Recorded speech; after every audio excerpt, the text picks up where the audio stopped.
한 주간 동안 여러분 잘 지내셨습니까? 오늘 지난주 계속 이어서 야고보서 말씀을 계속해 보고 있습니다.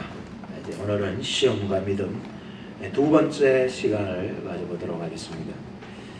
누구든지 지혜가 부족하거든 이라는 제목으로 지혜와 의심과 두 마음이라는 내용을 가지고 여러분들에게 말씀을 전해드리겠습니다. 사람 몸 안에 바늘이 있는데도 모르고 살아가는 사람이 있더라고요. 사람 몸 안에 못이 들어있는데도 모르고 살아가는 사람이 있고, 또 어떤 사람은 표창이 뾰족하게 들어가 있는데도 모르고 살아가고, 총알이 들어있는데도 모르고 열쇠가 들어있는 경우도 있더라고요. 몸 안에. 그런 경우에도 내 몸이 좀 왜 이럴까 싶기만 했지 몰랐던 사람들이 많았다고 합니다. 지난주에 우리 청년회 모임할 때 열태 집사님 집에 하는 우리 학생 혜린이가 손가락이 아프대. 열태 집사님이 뭐 가시가 막혔다 그래가지고 후라시하고 집게를 갖다 줬더니 내 눈에는 보이지도 않는데, 후라시를 아무리 비춰도 뭐 보이지도 않는데 얼마나 작아, 진짜 작아. 나의 뺀데 너무너무 작아. 작아도 너무 작아. 근데 이 작은 게 이게 뭐 보이지도 않은데 이게 손 안에 탁 찔리고 들어가니까 이게 아픈 거야. 아파. 오스트레일리아에 팻 스키너라고 하는 사람이 있는데, 병원에 가서 수술을 하고 난 뒤에 얼마 후에 몸이 또 자꾸 아프더래. 그래서 하도 이상해가지고 병원에 가서 엑스레이를 한번 찍어봤더니 몸 안에 수술용 가위가 들어있더래. 야, 참, 옆에 보이시죠? 이게 그 사람의 엑스레이 찍었던 그건데, 이걸 보면서 그런 생각이 들더라고요.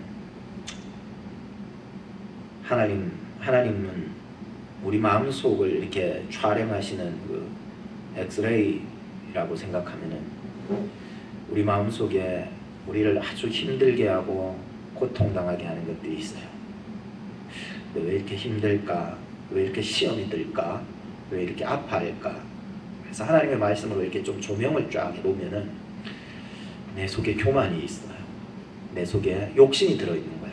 이게 뭐 사실 수술용 가위보다 더 우리를 해코지하는 것이라고 생각을 할 수 있는데, 이런 시기와 질투, 욕심, 혹은 또 뭐 우리 속에 있는 어떤 다른 마음들을, 하나님을 사랑하는 것 외에 그런 마음들이 자꾸 들어가 있다 보면은 우리로 하여금 자꾸 아프게 만들고 힘들게 만들고 또 괴롭게 만드는 경우가 많다는 생각을 해보게 되었습니다. 저는 지혜롭다는 것은 무조건 참으라, 인내하라 그런 말씀이 아니라고 생각합니다. 지난주에 우리가 여러 가지 시련이 왔을 때에 기뻐하고 인내하라는 말씀을 전했는데, 오늘 말씀은 그 말씀의 연장이에요. 따라 떨어질 수 없는 말씀이에요. 그래서 지혜롭다라고 하는 것은 우리가 그저 무조건 참아야 된다, 무조건 참아야 된다라고 하는 것은 아니라고 생각합니다. 하나님께서는 인내하게 하신 그런 시련일 경우에는 인내하면 그건 유익이고, 근데 아프더라도 그것을 빼내야 할 경우에는 수술해서라도 빼낼 때 그것이 유익이고 건강이라는 거죠. 이게 지혜라는 거고요. 오늘 우리가 하나님의 말씀 안에서 나 자신이 좀 조명이 되고 그분의 손길에 좀 치료가 되어서 하나님의 형상 회복되기를 바라는 마음, 이런 것이 참 지혜가 있는 사람의 마음이라고 생각합니다. 여러 가지 시련 속에서도 어떤 사람은 시련을 받았다 해가지고 하나님하고 자꾸 멀어지는 거야. 이거는 삑. 그런데 시련이 왔을 때에, 환난과 고난과 역경이 왔을 때에 하나님하고 점점 더 가까워지는 거야. 이상하죠? 어떤 사람은 시련과 환난과 고통이 왔을 때 하나님하고 멀어지는데, 어떤 사람은 시련과 역경과 고난과 환난이 왔을 때에 하나님하고 가까워지더라는 거야. 어떤 사람이 지혜로운 사람일까요? 하나님은 과연 어떤 사람을 지혜롭다고 말할 수 있을까요? 페리스 디 위셀 박사는 이런 말을 했습니다. 올바르게 하나님을 향하고 있는 자들의 시련 고통은 다른 사람이 얻을 수 없는 고귀한 무엇인가를 얻을 수 있는 기회이다. 그들은 진정한 삶의 가치에 대한 올바른 판단력을 얻게 되며 그들의 영은 훈련으로 연마되고 그들의 동기는 순수해지며 그들의 사랑은 깊어지고 그들의 인격은 아름답게 성숙된다고 말을 했었습니다. 오늘 성도는 시련 속에서 하나님을 향하는 그런 성도들이 되었으면 좋겠어요. 그것이 지혜로운 사람인 거예요. 반드시 세상에 얻을 수 없는 고귀한 그런 지혜를 여러분 반드시 얻게 될 것입니다. 5절 말씀을 같이 한번 읽어보십시다. 띄워주시고 앞에 보시기 바랍니다. 준비하시고 시작. 너희 중에 누구든지 지혜가 부족하거든 모든 사람에게 후히 주시고 꾸짖지 아니하시는 하나님께 구하라. 그리하면 주시리라. 하나님께 지혜를 구하시기 바랍니다. 그리하면 후히 주신대요. 꾸짖지 않고 주신대요. 세상의 부모들은요, 자식이 수학 문제 하나 못 풀고 학교에서 점수 적게 받아오면은요, 그것도 못 푸냐고 꿀밤 때리고 막 꾸짖잖아요. 근데 하나님은요, 우리가 하나님께 구하면은 하나님은 후히 주시고 꾸짖지 아니하시는 하나님께서 우리를 주신다는 거예요. 여러분 아무 걱정하지 마시고 여러분이 어떤 문제에 실패하셨더라도 하나님 앞에 구하시기 바랍니다. 하나님은 여러분을 꾸짖지 않고 여러분들에게 후히 주실 줄로 믿습니다. 오늘 성경에서 지혜가 부족하거든 하나님께 구하라 이렇게 말씀하고 있습니다. 그런데 지혜라고 하는 것은 세상에서 습득하고 얻어지는, 경험에서 얻어지는, 습득해서 얻어지는 것이 지혜가 아닙니다. 그것은 어떻게 보면 세상에서 얻을 수 있는 지식이라고는 말할 수 있지만은, 본문에서 말하는 지혜라고 하는 말은 헬라어에서 소피아스라는 말을 쓰고 있습니다. 무엇입니까? 위로부터 주시는데요. 하나님이 주신다는 거예요. 이것은 세상에서 우리 눈에 보이는 것에서 습득해서 얻어지는 그것이 아니라, 지혜는 기도하면은 하나님이 주신다는 거예요. 위에서 주신다는 거예요. 이것을 우리가 구해야 된다는 거예요. 성도들은요, 지식도 필요하지만은 물론 더 중요한 것은 위로부터 주시는 그 지혜를 얻어야 산다는 거예요. 세상의 대통령도 아무리 대통령이라도 지혜가 있어야 나라를 바로 다스리는 거예요. 경제가들이요 많이 있다 해도 소용이 없어요. 경제가가 뭐 학술 박사를 뭐 10개를 받았다 해도 나라는요 경제 침체가 이루어지는 거예요. 중요한 거는 뭐 경제적 박사를 받은 것이 아니라 위로부터 주시는 하나님의 지혜를 얻어야 이 나라가 경제가 다시 회복되고 우리의 모든 이 경제적인 문제가 다시 회복되어질 줄로 믿습니다. 이것이 어디서 나오느냐? 세상 지식에 조지 아니하고 오직 하나님께서 우리에게 주시는 지혜로 말미암는다는 거예요.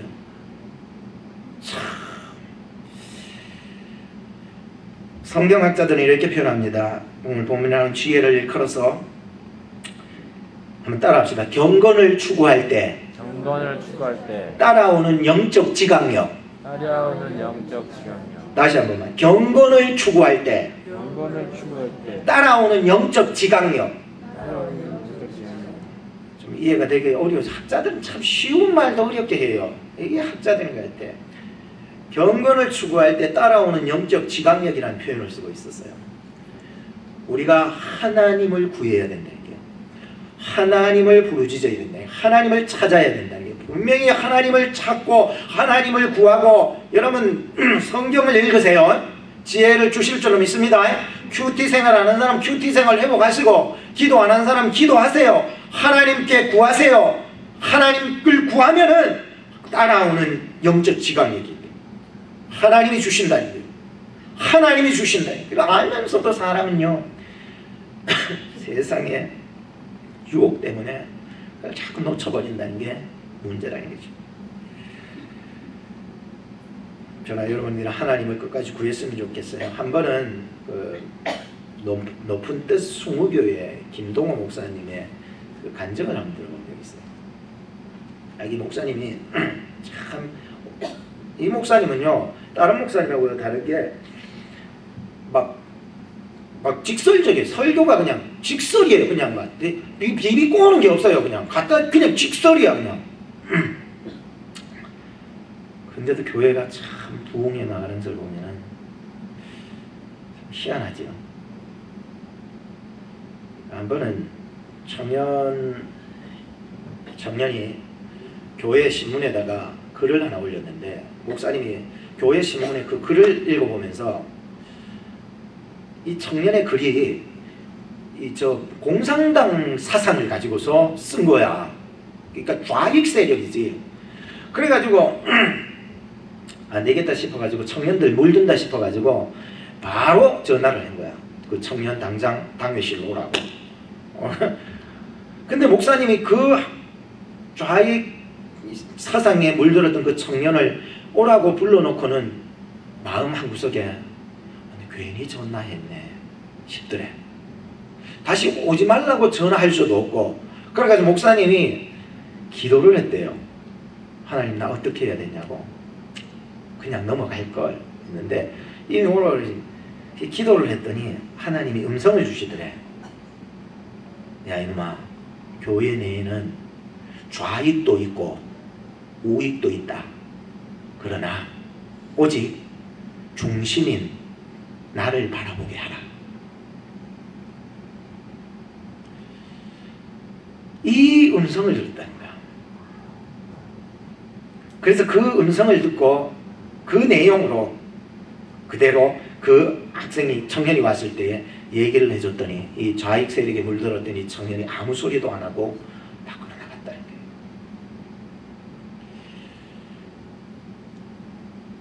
교회 안에는 좌익도 있고 우익도 있습니다. 목사님은 우익이고 나는 좌익입니다 라고 생각할 수 있는데, 근데 중요한 것은 주를 바라본다라고 하는 것이 집중되어야 된다는 거예요.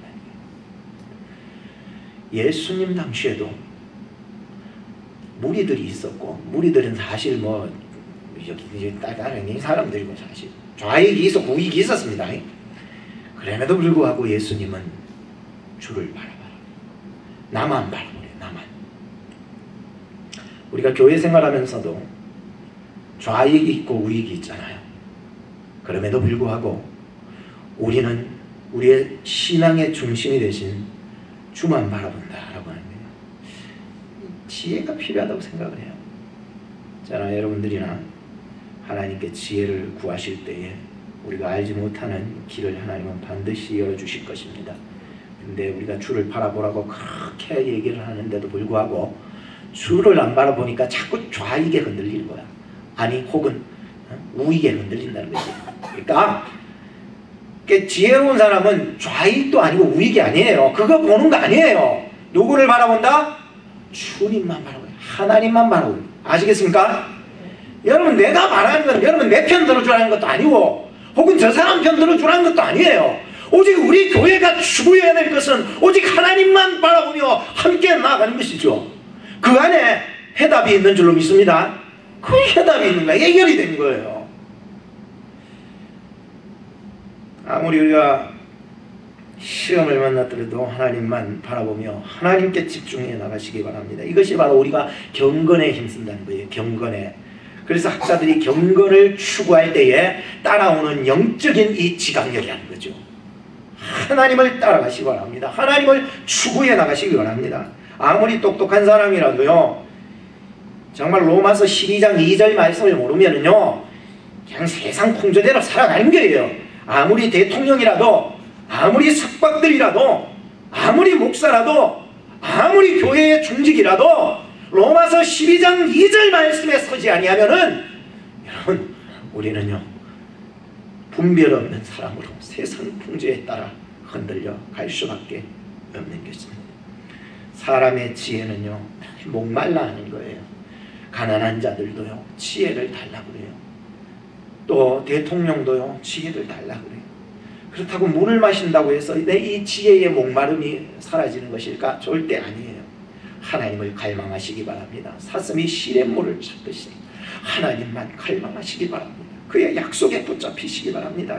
사마리아 여인은요 수많은 남자들을 갈아치우며 살았던 여자 아닙니까? 근데 주님을 만나고서 정말로 영원히 목마르지 아니하는 분을 만났다고 너무너무 좋아했잖아요.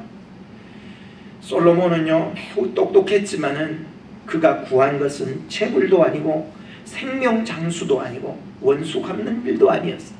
솔로몬이 구했던 것은 오직 하나님께 내 백성, 이 하나님의 백성을 잘 이끌어갈 수 있는 지혜를 달라고 기도하는 거예요. 다니엘은요, 왕의 진미나 포도주를 구하지 않아서 하나님을 구하니까요, 다니엘서 1장 17절에 보니까 지식과 학문과 재주와 명철 외에도 나누면 특별히 이 다니엘에게 주신 것이 있으니 모든 이상과 몽조를 꿈을 깨달아 알게 한 지혜를 주셨다는 거예요. 사도 바울도 말했습니다. 에베소서 1장 7, 8절을 보면 우리가 그리스도 안에서 그의 은혜의 풍성함을 따라 그의 피로 말미암아 구속과 죄사함을 받았으니 이는 그가 모든 지혜와 총명으로 우리에게 넘치게 하사 그 뜻의 비밀을 우리에게 알게 하셨다고 합니다. 참, 오늘 성도들은요, 예수 그리스도 안에서 이 죄사함, 구속받은 그 구원의 은혜, 예수 그리스도의 그 복음의 사건을 참 깨닫게 되면은요, 하나님이 위로부터 주시는 그 모든 지혜와 총명으로 우리에게 넘치게 하사 하나님의 감춰져 있는 비밀을 깨달아 더 풍성하게 알게 하신다는 거예요. 유태인의 어머니의 교육은요, 그렇다 합니다. 어릴 적에 자녀들을 불러놓고는 질문을 한대요. 얘야, 집에 도적이 와가지고 물건을 훔쳐가고 불사질르고 그랬는데 너는 만약에 그러고 나갔다면은 너는 만약에 그 집에서, 불탄 집에서 무엇을 가지고 나오기를 원하니? 라고 하는 거예요. 엄마가 질문하는 거예요. 그때 이 아이가 말하는 거예요. 소중한 금이나 숨겨놨던 보화나 돈 같은 거를 끌고 모아서 나올 거예요. 얘야, 그것이 아니란다. 그거보다도 더 중요한 것이 있어. 냄새도 없고 맛도 없고 모양도 없어. 엄마, 그게 뭐예요? 그때 엄마가 말합니다. 그건 바로 지혜란다.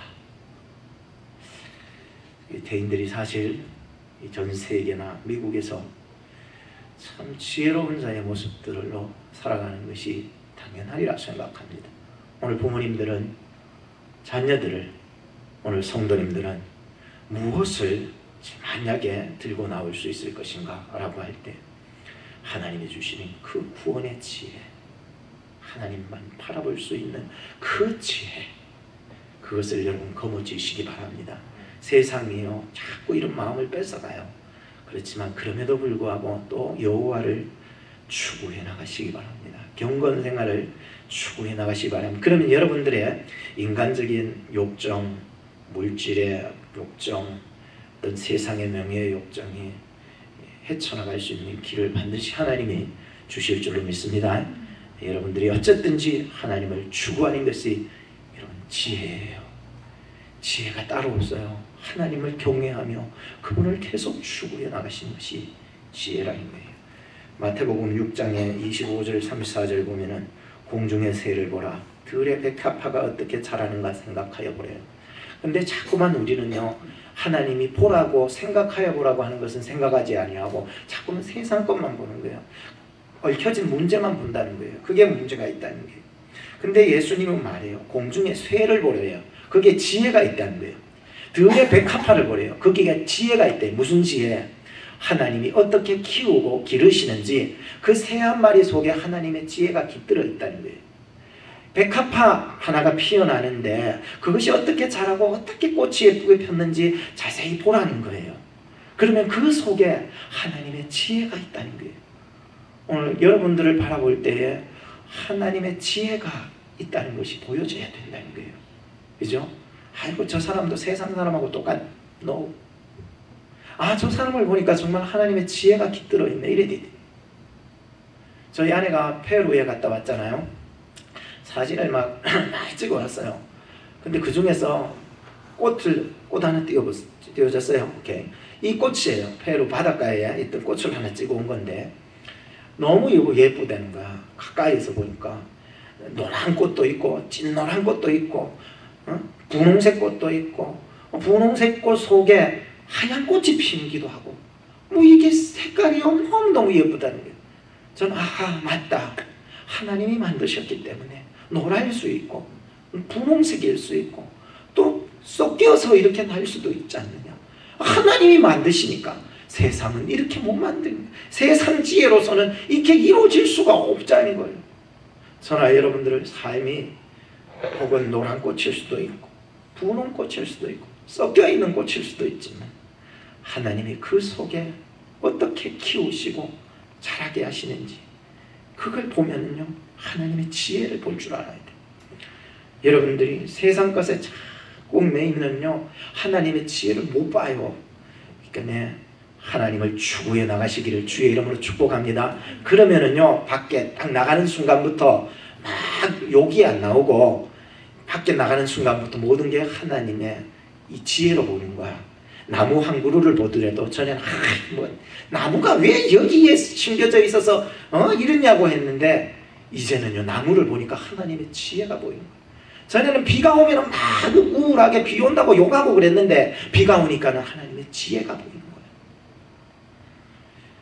하나님을 추구하시기 바랍니다. 우리의 눈이 달라지고 여러분들의 삶이 변화가 될 줄로 믿습니다. 그래서 끝까지 이렇게 하나님을 추구해 나가는 게 이것이 지혜라는 게.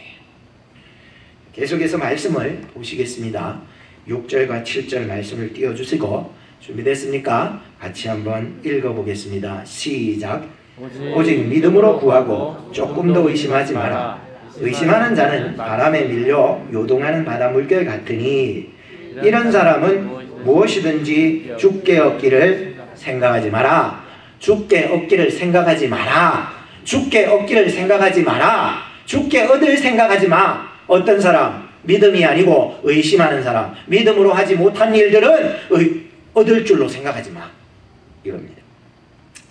그래서 둘째는 우리가 믿음으로 구하고 의심하지 말라라고 말씀을 전하겠습니다. 우리는 기도할 때에도 믿음으로 구한다고 기도했는데 돌아서면은 의심하는 경우들이 종종 있을 수 있습니다만은 의심하게 되면은 절대로 응답이 없습니다. 부부가 살면서도 서로 의심하기 시작하면은 못 삽니다.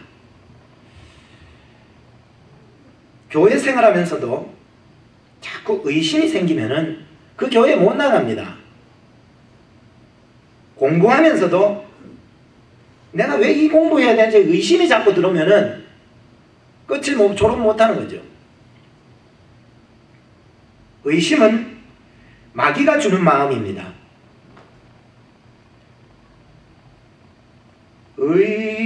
의심을 다 버리고 구주를 영접하라.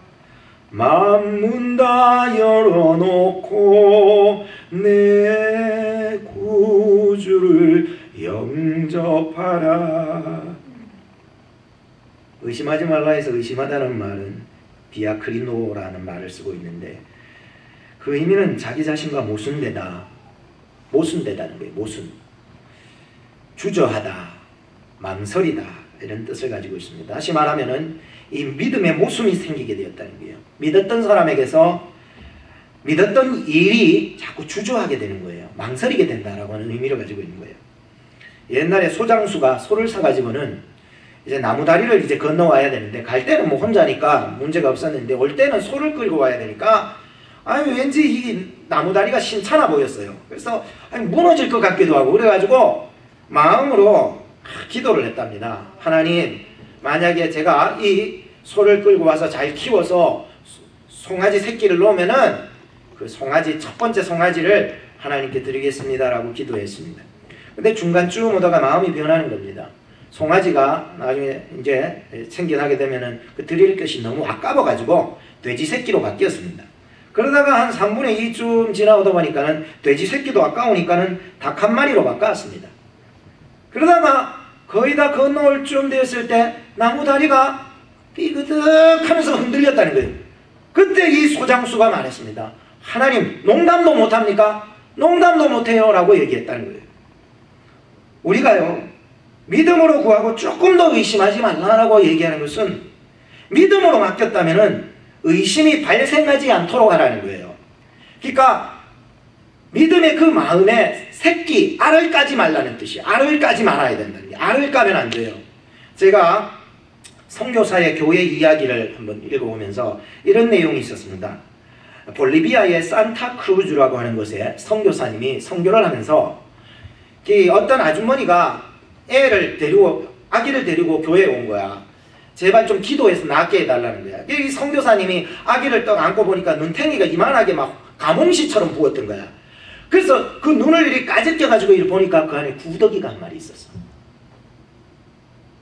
그래서 요지를 가지고 와서 뾰족하게 갈아가지고 그 구더기를 눈을 까짓겨가지고 그 구더기를 빼냈다는 거예요. 그 원인을 알아보니까는 그 동네들이 너무 더럽고 그러다 보니까는 파리들이 끌어가지고 이 아기의 눈가에 알을 낳아버린 거야. 근데 그 알 중에 하나가 어떻게 됐는지 그게 눈 안으로 들어가서 구더기가 된 거예요.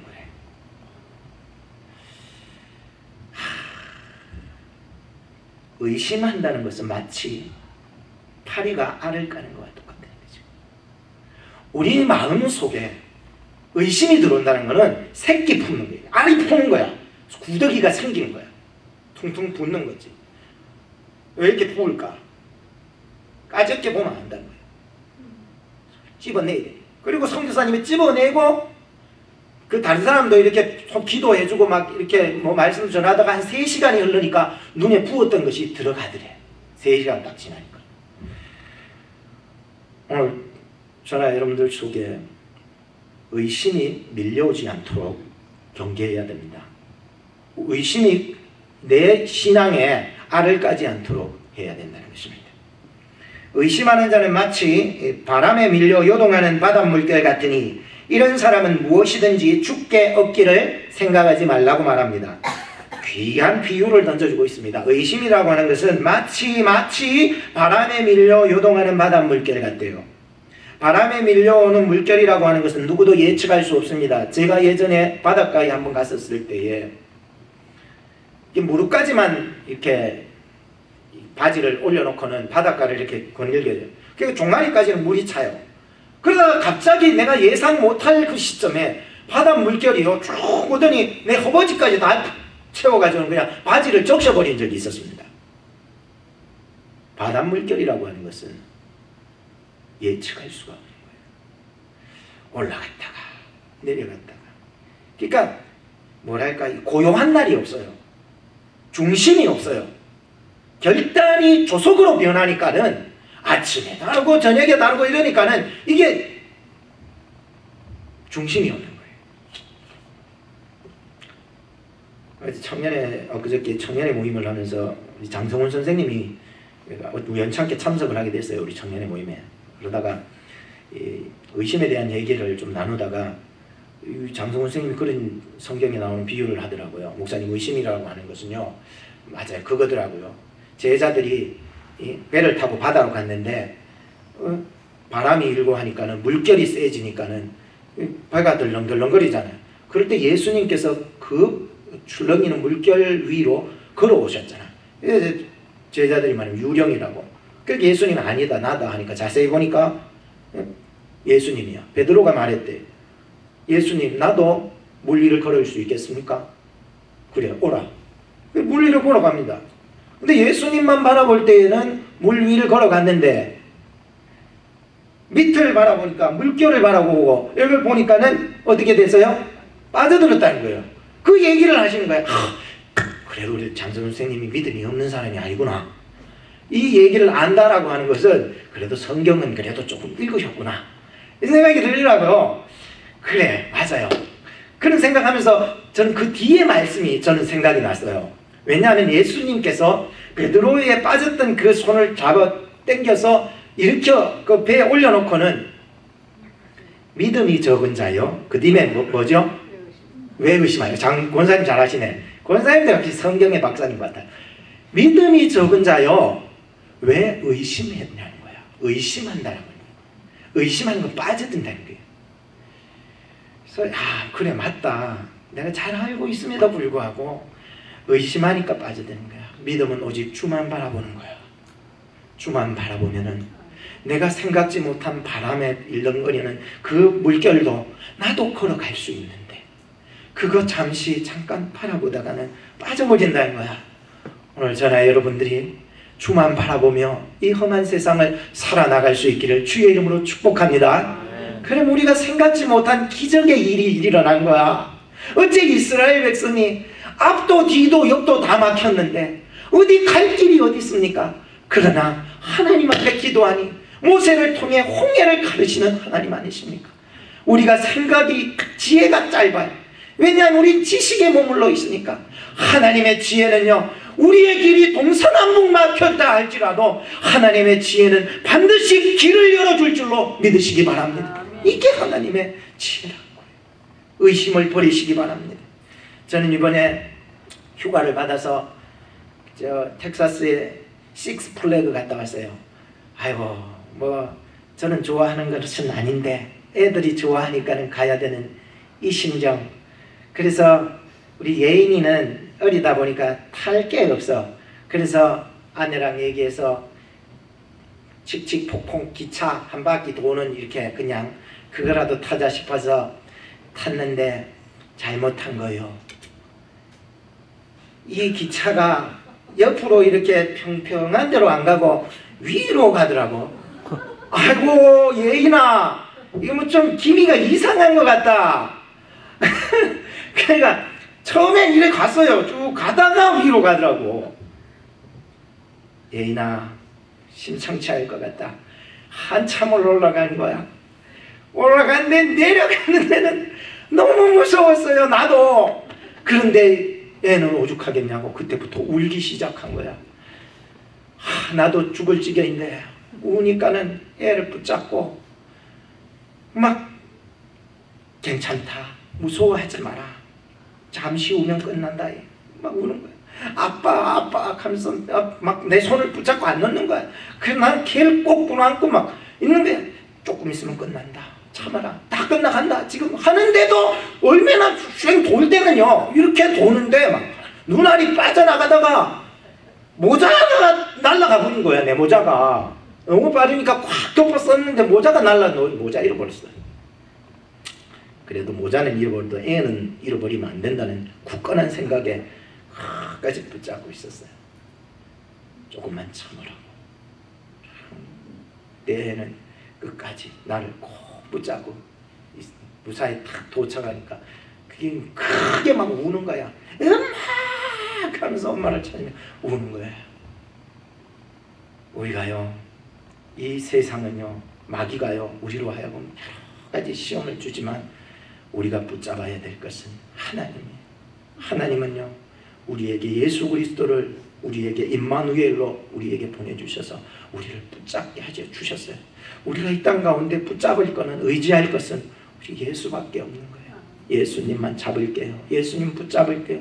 내가 어렵고 힘들어도 내가 울고 싶어도 예수님만 붙잡을게요. 잠시 후면 끝날 텐데 조금만 참아라. 조금만 참아라. 조금 있으면 끝나요. 잠시 후면 끝날 인생인데 무엇 때문에 두려워하십니까?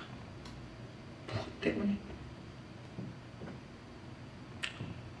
8절 말씀을 보겠습니다. 시간이 좀 가긴 했지만 빨리 끝낼게요. 8절 말씀입니다. 읽어봅시다. 시작.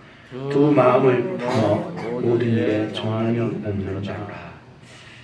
두 마음을 품는다는 것은 참 그 말은 뜻은 이렇습니다. 세워져 있지 않다. 불안정하다.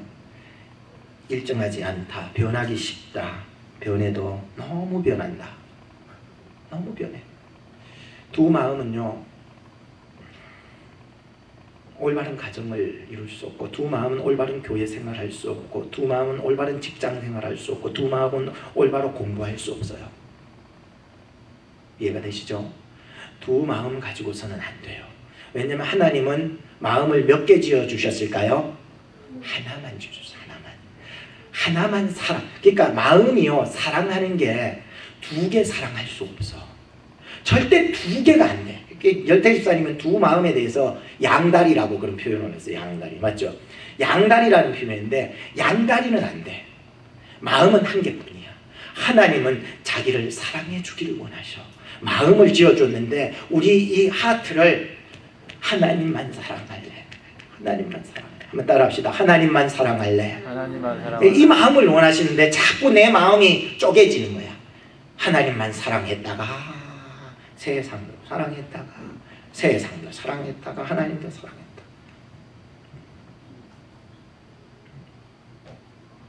주 예수보다도 귀한 것은 없네. 이 세상 무기와 바꿀 수 없네. 세상 즐거움 다 버리고 세상 자랑 다 버렸네. 주 예수보다 귀한 것은 없네. 주 예수밖에는 없네. 이전에 즐기던 세상 일도 주 사랑하는 마음 뺏지 못해. 예수밖에 없네. 마태복음 6장에 보면 한 사람이 두 주인을 섬길 수 있어 없어? 섬길 수 없어. 혹은 이를 미워하거나 저를 사랑하거나 혹은 이를 중히 여기거나 저를 겸히 여기니라. 너희가 하나님과 재물을 겸하여 섬기지 못한다. 기도하겠습니다. 하나님 감사합니다. 오늘도 말씀을 주셨사오니 이 말씀을 들어 한 마음을 품어 살아갈 수 있는 저희들 되게 하여 주옵소서. 잠시 후면 하나님 저 나라에 가게 될 우리의 인생인데 하나님 의심하지 않도록 도와주시고 의심의 씨앗이 우리 마음속에 싹 트지 않도록 도와주시옵소서. 하나님을 끝까지 구하게 하여 주시고 하나님을 구할 때 분명히 후히 주시고 꾸짖지 않게 해주신다고 하셨사오니 끝까지 주만 의지하고 붙잡고 주를 추구해 나가게 하시고 이 한 주간에도 우리의 경건 생활이 회복되어질 수 있도록 도와주옵소서. 예수님의 이름으로 기도합니다. 아멘.